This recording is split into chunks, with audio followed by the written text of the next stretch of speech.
ప్రతి తండ్రి తన పిల్లల కోసం ఆస్తిని కూడబెట్టడానికి చాలా కష్టపడతాడు. ఆ ఆస్తి తన పిల్లలకి సమానంగా తనకి నచ్చిన వారికి ఇవ్వాలని మరణానికి ముందు వీలునామాగా తయారు చేస్తారు.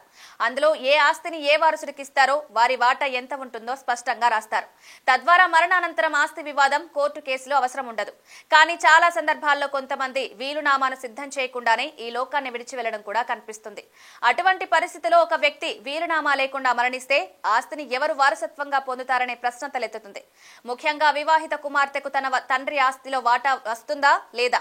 హిందూ చట్టంలో ఆస్తిని 2 వర్గాలుగా విభజించారు. పూర్వీకుల ఆస్తి అంటే ఒక వ్యక్తి తన పూర్వీకుల నుండి వారసత్వంగా పొందిన ఆస్తి.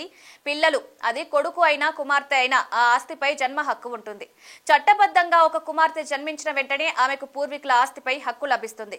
స్వీయ సంపాదించిన ఆస్తి అంటే ఒక వ్యక్తి స్వయంగా సృష్టించే ఆస్తి. తన తండ్రి సొంత డబ్బుతో భూమిని కొనుగోలు చేసి ఉంటే, ఇల్లు నిర్మించి ఉంటే లేదా కొనుగోలు చేసుంటే అతని ఈ ఆస్తిని తనకు కావాల్సిన వారికి ఇవ్వచ్చు.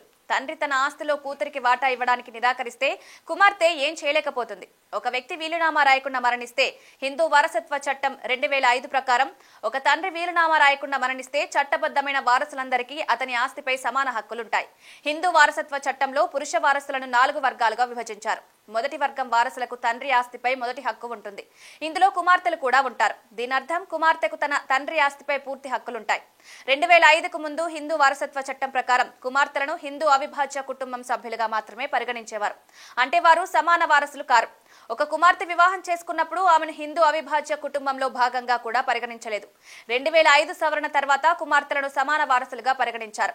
ఇప్పుడు కుమార్తె వివాహం ఆమె తండ్రి ఆస్తిపై ఆమె హక్కులను మార్చదు. అంటే వివాహం తర్వాత కూడా కుమార్తె తన తండ్రి ఆస్తిపై హక్కు ఉంటుంది. భవిష్యత్తులో మీ ఆస్తిలో ఎటువంటి వివాదం ఉండకూడదని కోరుకుంటే వీలునామా రాయడం, బహుమతి ఇవ్వడం తెలివైన చర్య. వీలునామా ద్వారా మీరు కష్టపడి సంపాదించిన డబ్బును మీ పిల్లలకు, వారసులకు మీ కోరిక మేరకు ఇచ్చేలా చూసుకోవచ్చు. భారతదేశంలో వీలునామా రాయడం అనేది చట్టపరమైన ప్రక్రియ. ఇది రిజిస్టర్ కార్యాలయంలో నమోదు చేసుకోవడం సురక్షితమైనదిగా పరిగణించబడుతుంది.